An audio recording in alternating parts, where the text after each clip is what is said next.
The questions about the diamond of heart fire sound are very, very clearly, in this case, born of disturbance, great unending disturbance, and that's why it's called the diamond of heart fire sound, right? It cuts, it kills. Maybe not everybody's questions, because everyone lives from the point of view of being in doubt, but who put you in doubt? You were born in doubt, and you're born to remain in doubt, unless you undergo a certain process that opens you up beyond your doubt, or melts down the walls of your doubt, so that you start to see the light clearly for yourself. The whole purpose of the diamond of heart fire sound is to help those individuals who have recognized themselves to be in bondage and darkness, in hell, in fact, emotional hell, so in, let us say, psychic hell, because the music that they have been listening to and suffering is not their own, right? And even further, that the music that they're listening to was also not, well, it wasn't their own, it didn't belong to those who, it wasn't the own of the owned, of the people who were supposed to be who you're following, or who they were following, see? And this is the inherent darkness with music as a system of listening by way of imitating other people ad infinitum, so that you really don't know who you are, where you begin or end in the blow of all the music you listen to. Which is the same problem with religion and the same problems with every other system out here that keeps you in bondage and darkness and believing your I am as limitation is reality. That's what this is about. See? That's why I don't say that I am a musician, not so much to glamorize myself personally, except that that conditioning is the problem for those who suffer being a musician in the world at this particular time. See? They're suffering dogma relative to musical image, dogma as to musical intelligence, dogma and even belief as to musical knowledge and where it really comes from, or who it comes from, or what country it comes from. And so these are the things that are not so much in those words addressed here, but it's really a matter of where does, in terms of the musician, where does your darkness come from? Where does your illusion or delusion come from that keeps you unhappy and away from your true heart sound, away from your true creative capabilities, away from your knowing your true value as to the soul or core level of your own being, apart from your influences, apart from your world, apart from your peeps and your desires, and all the things that you bury yourself under and thus feel justifying, those things are justifying why you play, which is part of your suffering. So your music then is a song of sorrow, revealing that you have not found yourself, your reality, or any truth whatsoever. Now, are there any comments? Does music transcend its makers? What do you mean by music? And what do you mean by its makers? Please. By music, I mean songs we hear, you know, the obvious compositions. And by makers, you mean its channels? The musicians themselves. Well, then your question should be, where does music begin or end? That's a better question. Okay. I'm glad you asked it. Thank you. It has no beginning and no ending. So it's without beginning or end at its level of phenomena, at its level as emotional and psychic mind forms. Has no beginning or end, just is. Okay? So in other words, as a plane of consciousness, people can come up to it and be totally happy that they have it. But it's a plane of consciousness. One of an infinite variety of planes of consciousness that serve the true expression of what it is to be human. With musical mind forms being one particular level, and one form of that level, because you have different forms of musical structure that satisfy the changes, life changes of a human or the life changes of a race. And so we see that as part of their musical expression, right? Changing from one form here, a Grecian form here, and then a blues form there, a Hindu form, a raga form over here, and various Egyptian forms of scales here and there throughout the world, each representing, let's say, the psyche of a peeps who are undergoing what? Suffering in darkness, not enlightenment. Not enlightenment. So then music, for the most part, is a way of being, part of a darkness, of self-suffering, and musical expression as the relief of it. So musical expression is then supposed to be the heaven of the hell of self-suffering for most people. So then to musically express and go down and play music, well, that's relief, that's happiness for a lot of peeps, and that's as far as it goes. That is their heaven. Well, guess what? That's not a high heaven. If you even have to do anything, you have to wonder, what is heaven then? Is it doing? Is it sound? And then we come to the point of what's going on here in terms of what the revelation is. And silence is reality. But what then is silence to whom? And as taught here is silence beyond the absence of sound. The silence beyond the absence of sound then becomes something entirely other than what most people would imagine silence to be. So this silence is in the presence of sound. It is present in sound and present in soundlessness and so on. So this silence then is part of the transcendent nature of our being, but you don't find that equivalent in the musician at all, for the most part, who believes it's either sound or rest. But caught up in the plane of sound is not freed up from sound, and then no sound is rest. And is continually obsessed by mind forms that show up as musical sounds. So you're owned by that. That is your bondage, that's your agreement, and that's your hell at the same time. If it weren't your hell, then why do so many people say they want to know what spontaneous creativity is? They can't get there. They want to know what the real genius is because they can't get there. Okay? You follow Mozart and the classical masters, you say, well, that's maybe a form of genius for structure, but maybe they didn't reveal their true genius since they had to be employed for the structural purposes, compositionally speaking, but then maybe they saved their true genius for themselves since recording wasn't made and we couldn't hear it. What it was, for truth. So beyond form and beyond the structures that were required of whoever was the employer or the commissioner for that matter and for that reason. So then we have that. Then you have to understand the psychology, the whole thing of what composition is. Composition what? Composition of music. From what state of mind is the composition of music what? And so once we start to get into the psychology of what it is to be a musician, or into music, or player, performer, or composer, doesn't mean anything about creativity actually. It has all to do with this idea of reactivity. See? It has all to do with the fact that the compositions are more reaction, maybe response, but no, it's creative reaction, reactivity, which is then not a higher form of creativity at all. Composition by way of commission, well, reactivity, employment, reacting to it, right? Responding, maybe, but it's a reaction. You have a deadline, you got to get it together, you got to do it, you have to react to it.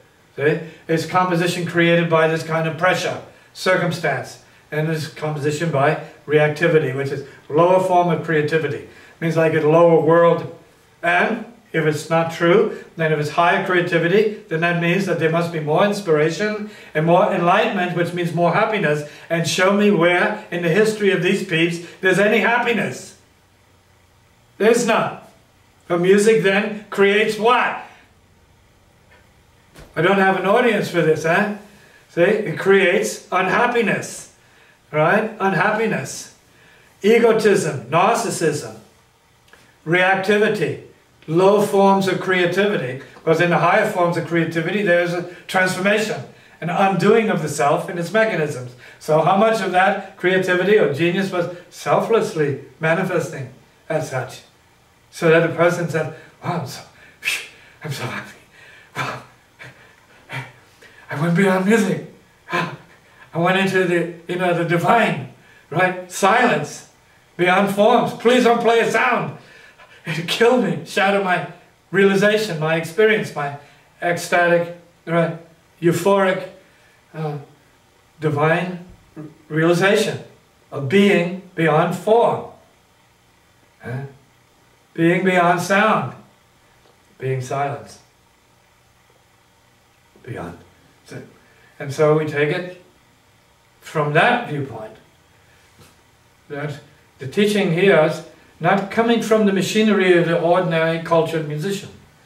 There's a spiritual precedence here that said, well, maybe in this wacko's case, there was an enlightenment before, and then the enlightenment kind of worked down through the mind, into the body, and into the hands, so that it could play music of a certain type that is non-structural, that means not time-based, not cultural, non-structural, non-cultural music in spirit. And so, yes, very good. We're getting closer to it.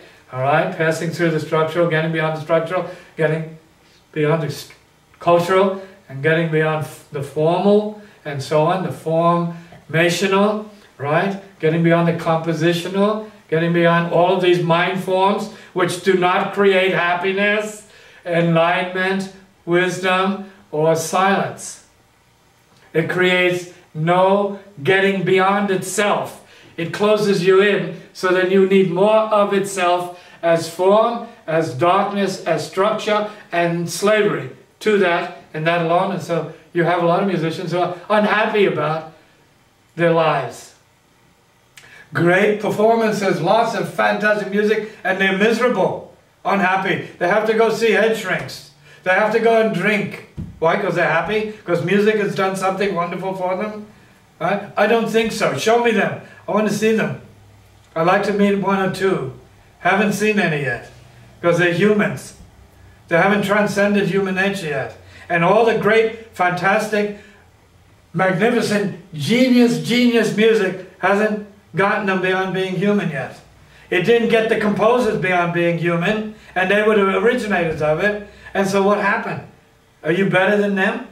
Or are you now recognizing you may be more than them or less than them? See? And they were or are, and so on. So this is a clear confession of the heart's realization that goes far beyond anything the human can think, do, or perform as such, as a self, as a thought process, or as a mind subject to states of consciousness. And so then this is not about that kind of music. This is about silence realization, despite and beyond all kinds of other sort of avoidances to the contrary, programs to the contrary, mechanisms to the contrary, say, assumptions and conclusions and reasons and rationalities to the contrary, say, justifications, confoundment, profundity to the contrary. Call it what you want. See? So this is the key here. See, as a soundian, I mean in the form of silence. Not so much particular forms that are considered musical by virtue of what? Culturing, by virtue of education, by virtue of some kind of ridiculous idea of genius being anything more than intellectual garbage at a magnificent level of intellectual garbage, right? Bondage to keep you, suffering. That's why it's garbage, keeps you suffering. Keeps you working and playing and going through the same stuff like a monkey and a robot forever, playing what? Whose? Why? Says who? God says to do that? Okay, who knows? Who cares? Right? Who goes? Who dares? Right? That's the point here. So then coming from the state of realization or enlightenment, or as others who review this will say, guy's stark raving mad. Right? Maybe. Happily so. Thank you. No problem. We go right back to the issue here. Well, then there's a realization, maybe a prior condition upon which to maybe operate musically. We can maybe agree that there may be a selfless state from which to operate musically in terms of the spontaneity of free expression, selfless expression, unconscious, selfless expression that is not negative or reactive unconscious, but super conscious unconscious. Beyond personal and self-consciousness, thus unconscious, or it's just super consciousness itself, or enlightenment, or as we would say here, ensoundment, complete ensoundment, which implies the radiance and fire of silence all together. Yeah. It seemed the conventional notion is that music is a gateway to the spiritual. If I'm understanding you correctly, you may be saying the opposite. Music is a gateway to music. See? And music, as we see it as a business, as a school system, as an institution, is built out of structures, which are confinements, strictures, restrictions, laws, man-made laws, right? Man-made structures, right? And they say, oh no, these are, you know, scientific what? Traps. Scientifically, authoritatively, intellectually, full of shit. Traps. For who? Who's been made better and healthier by it? Right? Sure, some will feel great because their egos are exalted and their self-image is run through the ceiling, so they feel fantastic, but they're still assholes. They still have to go out and get drunk and have a certain type of good time, right? And they're still, you know, suffering, right? They need sex, they have all of these drives and all of this machinery that is so human and so limited and so really the structure. Then we say, well, can you be beyond any of that? What would you play like if you could be beyond any of that? Machinery. Who would you be if you could be freed up of that machinery as you are every night in your deep unconsciousness, which for the life of you, you have no control over? But yet that doesn't play the music. Otherwise, when you went unconscious, when you went to bed, you'd be playing music. They're the best, maybe. All right? But if you don't, you just lay, all right? You depart from everything of yourself, which is the law, because that's the truth and the fact of being human. The already departed. The already uncreated. The already unborn. Thus the never dying. And the never destroyed, as such. Created, destroyed. See? So this is what comes with the insight that we can say is more spiritual, and we have to say that if you want to get to the spiritual, you have to go beyond your emotional suffering and its correlation to your psychologic upgrading or self-betterment, right? Which is part of the same thing. It's self-betterment as long as. So it's self-betterment because you're playing and expressing yourself where other people like it, so it's good for you. And when it may have nothing to do with your psychic need, your real medicine, see, apart from your egoic sort of a pleasure of being recognized for this mighty demonstration of somebody else's music, right? Duh, somebody else's music. Nothing to do with maybe the one note you need to play to really heal yourself of all that ails you. If you could finally get in touch with when, where, what, and how that one note is supposed to be played. See? Ensoundment in a single realization of a note, whatever that might be. See? That moment where all of your suffering and everything just collapses and reverses and melts away. The one point, remember, you know, it takes an instant. So that means there's a tone, there's an instant, there's a moment, there's a pitch perhaps. But it's not a physical pitch because it has nothing to do with the physical world and your physical ears that hear garbage. Why? Because you're stuck to everybody else's garbage, so you're not hearing what there is to hear. For you, really. And so you're doing what everybody else does, every monkey does, which is, well, try and find you by listening into everyone else. Listening to everybody else. It's like everybody talking into everybody's talking into everybody's talking, And that's it. That's the reality, the conventional thing to do, correct? Right? And so there you be. Whereas what we might be calling a higher form of music might be up here in this range. Way out of this range. It might be up here. And it might be only worth listening to at certain times in your life where you feel it. Or you may have a dream, as I've had many of, and go to this place where you say, what is that? And then you try to think of it, and you can't. Because it's immaterial. Say, oh, whoa. And then you come back to this world and say, nobody's got that. Nobody's doing that because it belongs to nobody, because at this level you can't hear that. Because you can't hear that with this. Okay? It's another universe. Maybe several universes away. See? And maybe what its sound is more akin to peace. But then you hear the strains of peace. You hear the vibrations, the melodies, and the harmonies, and maybe the pulses of peace, but they're not quite as agitated as they need to be here to keep you here. So when you have the agitated, making music that is agitated, you stay agitated. You stay agitated. And the agitated, who is not being unagitated by what they're playing, is projecting the fact that they know that they're agitated, and what they're doing to unagitate themselves further agitates them, right?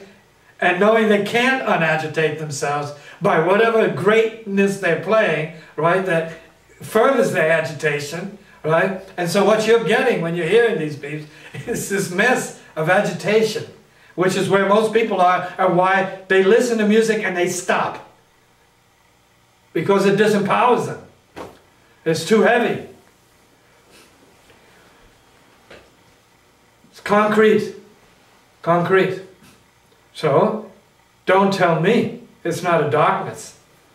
If it freezes you in somebody else's mind form, it's more than a darkness. It's hypnosis, mind control.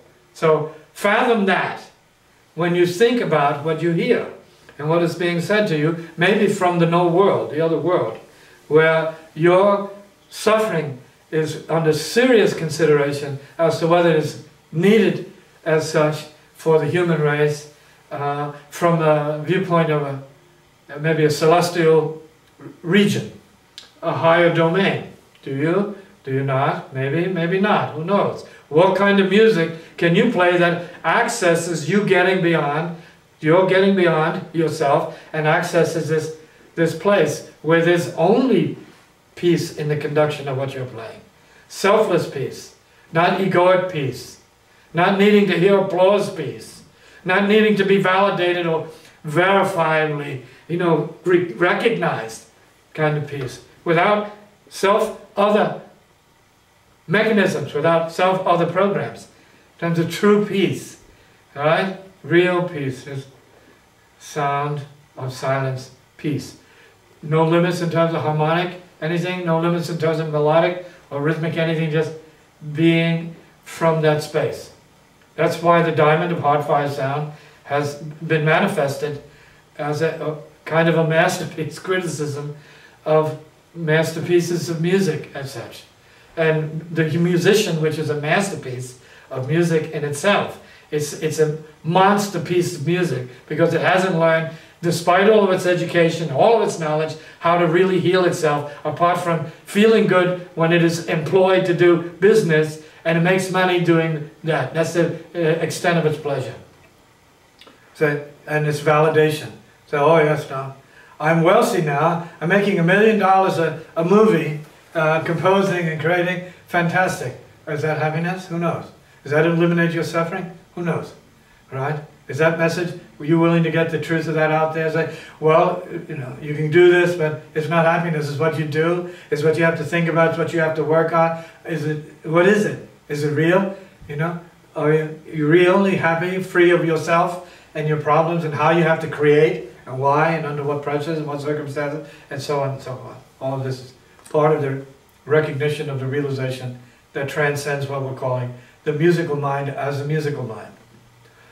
Spirit mind, then capable of any kind of mind or any particular kind of level of communication or reality that is in accordance with its function, depending on who it awakens into or awakens as.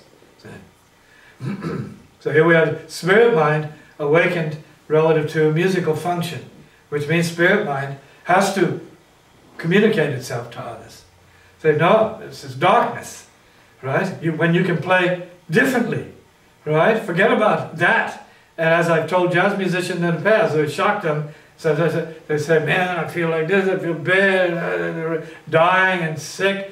So, what do you think is causing that? Oh, it's, you know, it's life, it's problems. No, it's the music you play. You're not playing the right music. Try and find the right music to undo all of that and maybe be happier, healthier, and live longer, right? Good proposition, maybe a good question for some. Yeah? But what you see is everybody stuck in the mud relative to this, wanting to be better in this never-ending search for whatever it is you're trying to find, which is really peace, ultimately transcendence. That's not what you're capable of, because you're so caught up in being defined by this, that, or whomever, you know, is here to define or criticize you, into you trying to, you know, be better at what? Suffering? A better musician at suffering music? It's a good question. All right? Play better, play more, kill yourself more, so that, you know, we can pay to go see you in a club and drop dead right there, and who cares about it, because we'll hire someone else. It's part of an assembly line. Bring in somebody else to blow their brains out, and no problem, we don't care. You know, we want to smoke, drink, and this is our life, we want entertainment, man. This is good entertainment, serious, heavy play. Yeah, you poor spirit, you kill yourself here, for what? Who cares? Right? For what? Misinformation? You're ignorant, unenlightened maybe? Unaware? What happened? Why didn't music teach you something better? Why didn't music bring you to what you really need to play so that you would be healed? Yeah?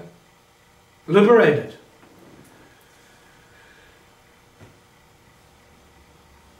Papa, you speak of enlightenment as a level that is possible to play from. Clear, selfless. Well, let's use a word now, selfless. That means spontaneous expression from the depths of your being, right? That is where to play from, but good luck getting there if what you've been believing and validating is this self-definitional programming that has no limits, right? And is you. It is you. You've made it you. You believe it's you. What you play, whatever you play from, is an expression of the fact that that is you. Question. How do musicians get shocked out of their musical basis and into a spiritual basis? Well, we've already talked about shocks that apply to all peeps. When a musician is able to start to smell, his own stink, start to recognize his own unhappiness, or look in the mirror and say, well, apart from me making money, or having Grammys, and all of this stuff, how much have I really done to make me happy, to make me feel free? Yeah? How much have I done, really? What have I done, right? Have I sought to find an easy way out by playing music, which is relatively easy, according to the dictates of so-and-so? Did I prostitute myself to do that? Did I enslave myself to these programs for the sake of making money, so I can dress well and have money to spend and look good and feel good? I lived a good life. What did that do for my soul? Did I get into the infinity of my soul? Did I realize it? Did I enter a state of higher consciousness? Did I merge with the divine, really? Apart from my, I found Jesus, last weekend at the church, and it entered my life, and yet I'm still playing the same garbage, doing everything the same, chasing after the same peeps, doing absolutely the same thing, but now I have that. As one of my additional recognitions, I've found the Lord, or whatever, whoever it may be, whether it's Buddha, call it what you want. It doesn't matter. Which is you. You have to find you, not these other things. You don't have to find all these different props and crutches. You have to find you. You have to be you. See? Whatever that means. And once you collapse the search into just being what you have to be, in terms of being completely responsible for your own being, then you might start over. You might have a rebirth. See? You may begin again. differently, right? Or the same, depending on your programming, and again, your programs of identification, which may be, you know, whatever they may be for you. So, not letting you out, right? Just keeping you in. Right? So, any other comments? Is there a valid intermediary phase between a materialist way of making music and an enlightened way of making music? Well, that will be in another hour, as far as we can see. Correct? All right, very good. Enjoy, Hugh. Thank you. Hugh again. Hugh. Maybe we continue along the line, please. Please. I was wondering if there's an intermediary phase that's valid for a spiritual practitioner between materialist music and enlightened music, and are there any Well, there's no examples? such thing as enlightened music until, you know, even when you get to it, there's no such thing as enlightened music. We can call it that as a certain kind of reference. So the idea is you have to recognize what you suffer and what you strive for. So, and that's what you need to work on, and try to understand why isn't it natural for you to have more capability? Why aren't you more open to your own potential in whatever field or in whatever way, spiritually, musically, or whatever? Why is everything such a problem? So, and so the idea, of course, is you can't figure it out on your own, otherwise you would have figured it out. And so then I use the concept of right mentoring, being with what would appear to be to you, a person who's free of what you'd suffer, enough so that you start to watch how they operate, not to imitate, but to try to be informed about what not to do and how not to do certain things that defeat your purposes, right? Whether that's, you know, a certain form of musical practice or whatever, which could be going around in circles, let's say, a certain kind of self-imaging that would just put you more in a box. Like, for instance, black people trying to be white people trying to be black people, and whatever this is, and not that it matters, but I mean, this is what a strategic motivation is for people. They want to be accepted by the other, and so on, which, okay, why don't you go deeper than that? See? Or yellow people or red people wanting to be one thing or other. Peeps, let's go beyond the skin. Go deeper. And as we go deeper, if you can even fathom or comprehend the idea of going deeper in levels of vibration or states of consciousness, right? Instead of keeping everything at the social level and determined by social phenomena for the most part, try to go deeper. Withdraw to some degree, reasonably. Withdraw as you do every night. You absolutely withdraw into the unconscious or the heavenly worlds, as some might like to, you know, suggest. You go into the divine regions, and to come back to be this form of whatever you are, right? To come back to the nightmare. You leave the celestial dream to come back to the nightmare of being limited, the finite. You enter the formless to come back. Right? This is the exhalation here, right? Of where all the toxins are. This is the exhalation. And you go back into it, right? Feel great. You wake up tomorrow, and you're back in the toxic manifestation of self and individual separation, or the illusion of what that is. And so this is part of the whole thing that everybody has to recognize, is that you have to be around that or whom is no longer troubled by these issues, in whom or by whom the whole thing is like clear, understood, and then through whom, if you're associating right, you start to pick up the instincts. You start to get the vibes, you start to get the instincts of letting go and relaxing yourself from the programs. As you relax yourself from the programs, you start to access other things that are only accessible once you stop struggling against this kind of openness. And so then it becomes a matter of, what can I open beyond, open to that's beyond what I'm doing, right? So it's a good question. People who are into certain types of spiritual practice recognize right away that they have to be open to the ideas as spoken about in their particular form of practice. We can use the concept of silence, realization, silence, openness, right? The radiance, silence, sound, silence. As a starter, which is not the end, it's a starter. Beginning point. So we can get beyond our own programming that is in effect ravaging us, depriving us of our real experience and beyond time and space. In and beyond time and space. Yeah.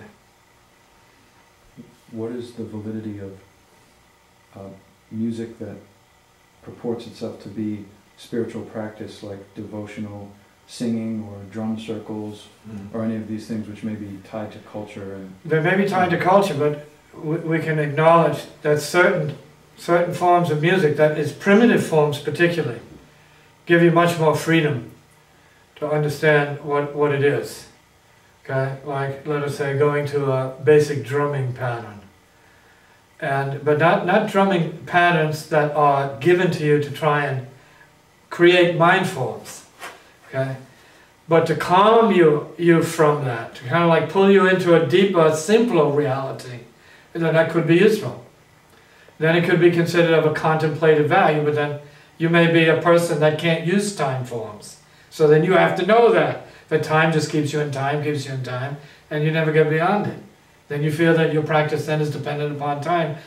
And we are time machines, so it could very well be dependent upon time, but then we are space beings, and it could be dependent upon no time. Right? It could be dependent upon exactly what your image is in deep sleep and in death. No time. Presence of infinite space.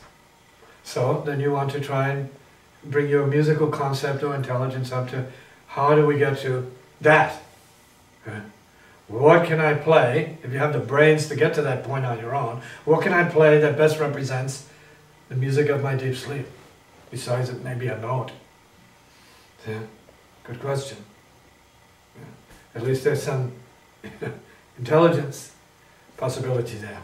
All right, dealing directly with the mystery beyond, the stuff, beyond the stuff that we are enclosing ourselves by and enslaving ourselves by, but opening up, pushing it, opening up, pushing the walls and trying to open the ceiling a little bit, so, which is getting into your true space, so to speak, right? Heart space. And then you may, by moving outside of your mind, once you realize the limits of that and the restrictions of that, whether that's compositionally or philosophically or whatever it might be, theoretically, and start saying, I feel better in space, like going up to a mountain or open space and feeling that. Say, this is as much me as being confined and restricted in my mind. Okay, good. Maybe there's something to that, opening up. So there's an intermediary level that can help people to more or less come to terms with part of their balance, from the extreme unconsciousness and sleep or death, and then to the busy, the middle. Less busy, more unconscious. Less busy, more unconscious. That means less mental. Maybe that's where you want to get, right? To get to this place that we're talking about here in terms of what's right for the individual to play. That is not music necessarily, and is not mind, but yet it can be expressed in musical terms. Why not? It can be spontaneous, like a child singing or a bird chirping. So once you get to that place, then I think you may be getting to something real, right? Because you've heard of jazz musicians that go to places where they want to hear the birds so they can learn from the birds. Well, the birds aren't necessarily stealing anything necessarily from themselves. They're just singing what they sing. They're designed to do. They're in touch with that. See? And so not that they can't, some birds can't imitate you. Parrots can basically sing whatever you sing. See? So they are that kind of bird. But that doesn't make them any better or worse a parrot, because they can do it, which is my point. If you're doing something by imitation that is preventing you from being what you're supposed to be, then that's much inferior, much more inferior, right, than a parrot who's designed to imitate and finds extreme pleasure in it. Although a lot of musicians are pleasured by their imitationness, right, their imitatability. Which is a good point. So then what's the difference? You're a parrot, right? Are you musicians or are you parrots, right? So musicians as parrots, I think is a question. To be or not to be a parrot. Do musicians need to know the forms to escape the forms? Of course.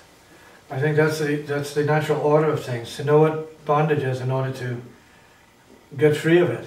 So you need to know what bondage is for sure. Now you could be born free and then already know what bondage is, which is not a problem. But if you're not born free, then you should know what bondage is as bondage. And that's what you need to get to. Know that what you're studying and what you're playing rules you more than you control it. Then you might have a step ahead of other people who are just still trying to figure out if they're supposed to be playing what they're playing, and if what they're playing is good or not for them, or the right thing to be doing at any particular time and space, or the right gig for them, or the right school for them, and so on, the right culture, right? The right trip for them. This is all part of it. Does free improvisation represent an escape from form? But it's not free. You're talking about, does mechanical improvisation represent an escape? Yes, an attempt to be other than form. Because you're just form. Trying to play around form. So it's mechanical, right? Because it doesn't free you from you. If it frees you from you, then it's real free. But as long as you're still the same who went into the improvisation as you come out, then it's not free. It's called free because it isn't free. It's loose. You may call it loose. It's better to call it loose. Don't call it free because you loosen up, but you tighten up as soon as you're done with it, and so it's not free. It's not free. So, but we can call it free because a person will say, "No, now I'm free. I'm divorced." Well, you're subject to the same programs. So you know better than anybody else. You like to think you're free because you in your mind you think you have one less tether. But that tether is in your mind and you haven't gotten free of that tether. Otherwise you wouldn't be thinking divorce or marriage to begin with. You're tethered to the idea of marriage and or divorce, which is all bondage. It's all the same. Some musicians, like in particular John Coltrane and Ravi Shankar, have discussed playing music as suffering for them. Yet they're considered some of the greatest improvisers. Is that? Well, you call it improvising. You see,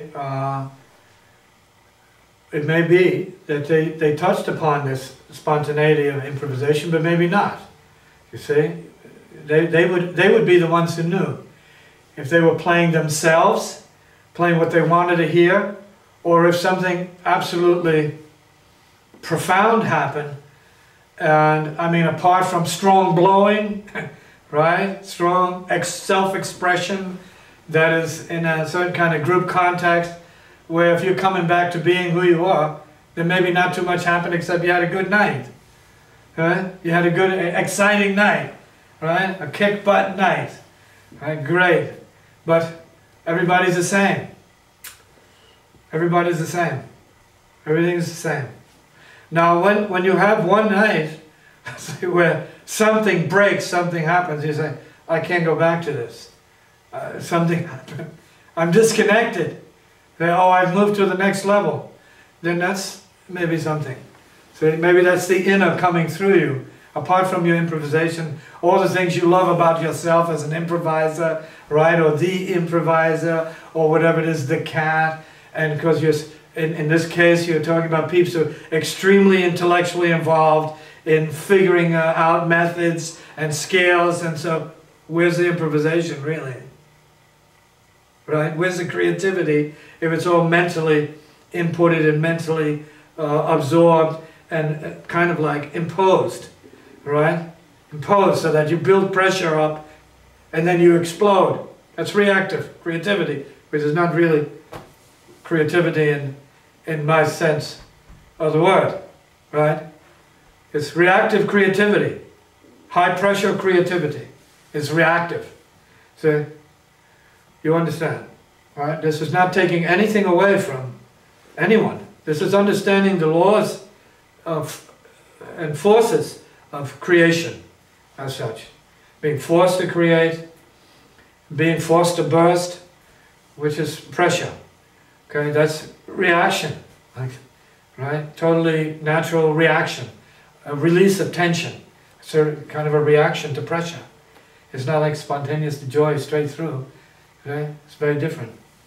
It's a different kind of emergence, although on the surface they seem to be the same. But it's joyous before it happened, and it's joyous after it happened, instead of it's like, and then all of a sudden, because it gets it out, it takes the grand boom, right? Right? The Big Bang, and then everybody's happy because the Big Bang. That's not what we're talking about.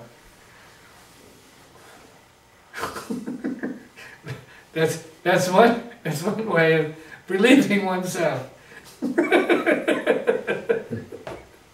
Right, better relieved, for sure. Right, otherwise you're going to feel sick. So when you have that much tension, you have to get it out. But is it a spontaneous thing, or is it this mind-generated thing? That's the question, right? It's because you're studying like a madman and putting all this stuff on you, and you could be going deeper and just letting it emerge selflessly and freely and joyously. It's a whole different thing, right? Of itself. It's not of itself. If it's self-expression, it's not of itself. Then it's selfless expression of itself. This is the whole point. So not a theory.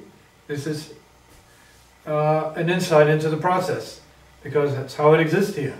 It's self-revealed here. It's how it's practiced here. How it's demonstrated here.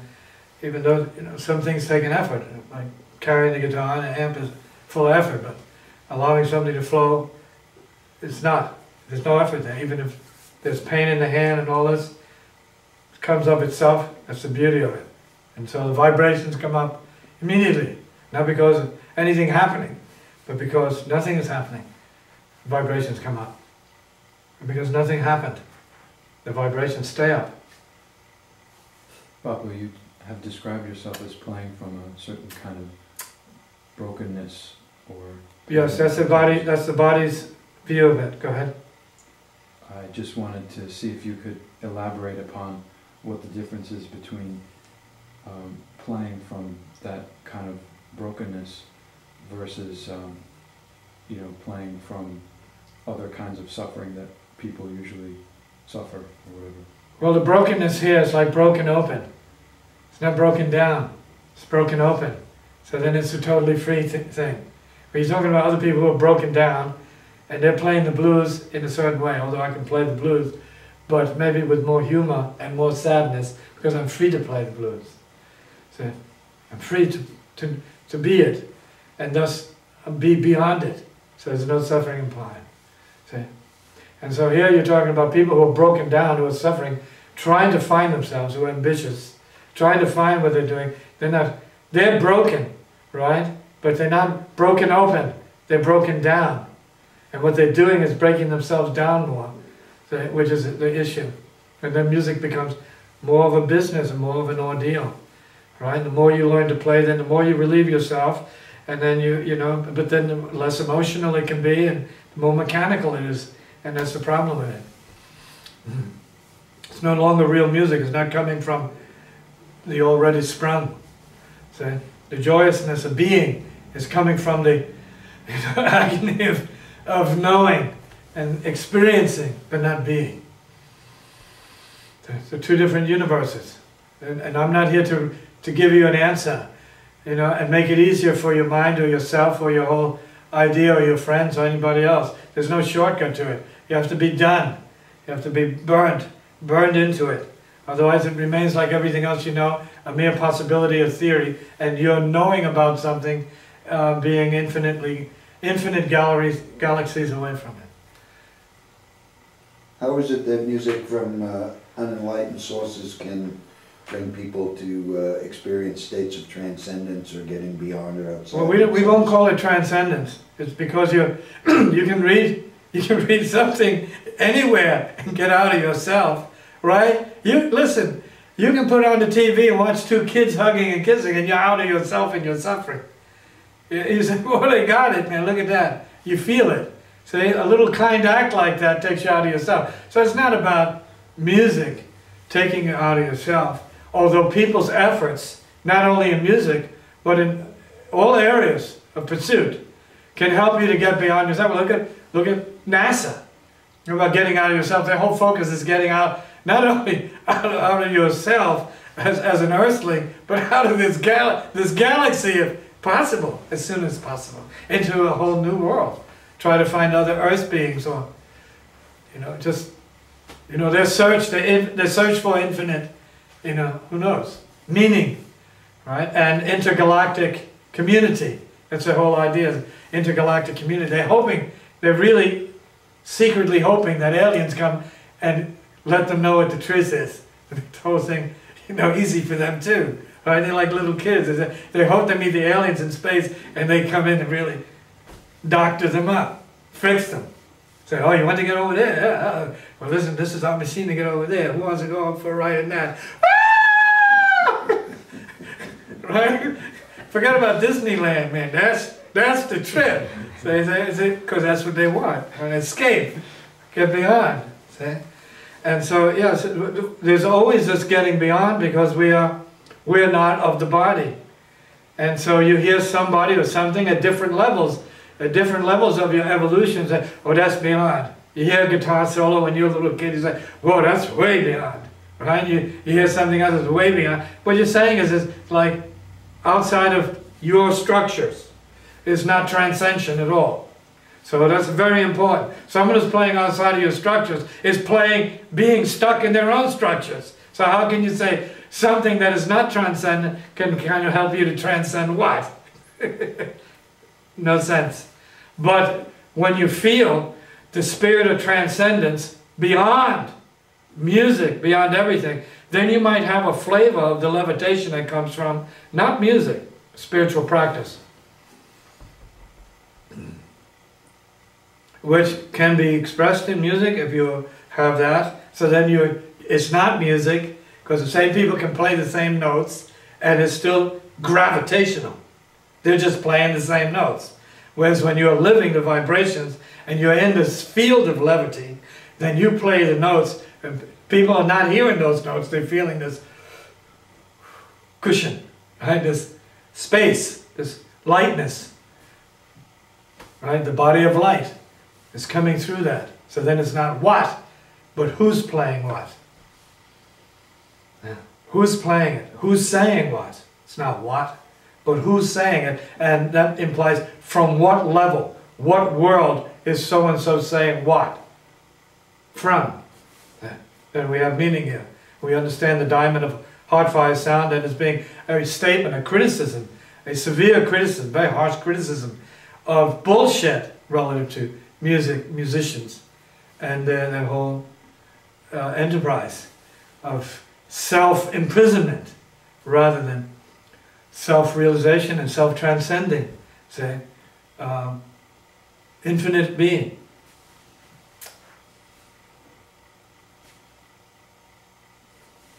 How can we make music a part of our spiritual practice? By practice. It's not about making music. You better make practice. Right? Make spiritual practice your practice. Right? Make that your music. Make spiritual practice your music. Right? All else follows that. See? See? That's it. That's what the musicians don't want to hear. See? They want to be told these tricks, these little shortcuts. Oh, if you play this little music, you play this, maybe this will happen. Well, there's no shortcuts to this, baby. Your spiritual practice, or you stay in hell. No heaven for you, dear. No, darling. No heaven soon. Right? You're destined to search in darkness all your days, because it's not found in the mind. The music is your mind. Your mind is music. Right? Composition is the mind of music.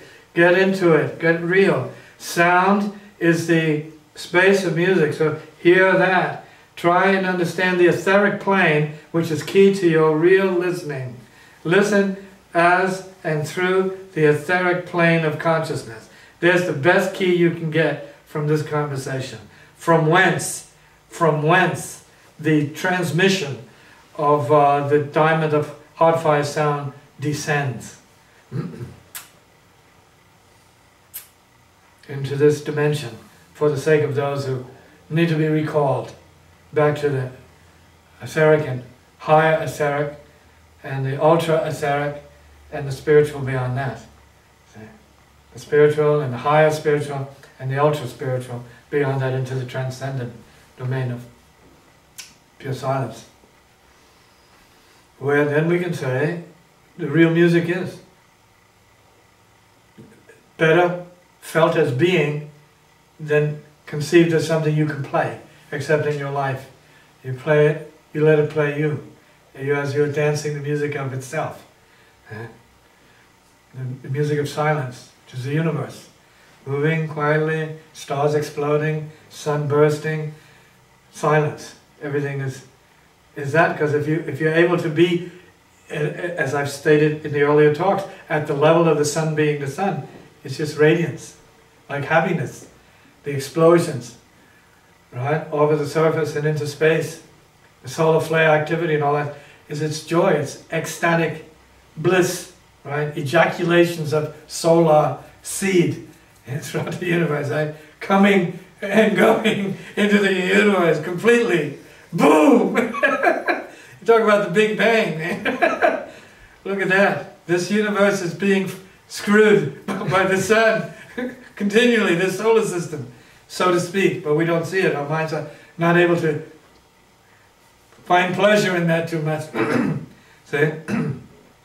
So try and hear that now.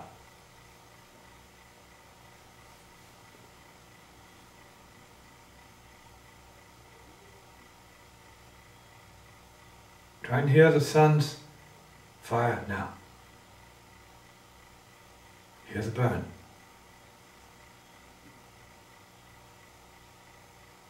Your ears can hear, because your ears can hear beyond hearing. Ear hears into ear, hears into ear, hears into ear, ad infinitum to source itself. Silence, absolute, pure. Perfect.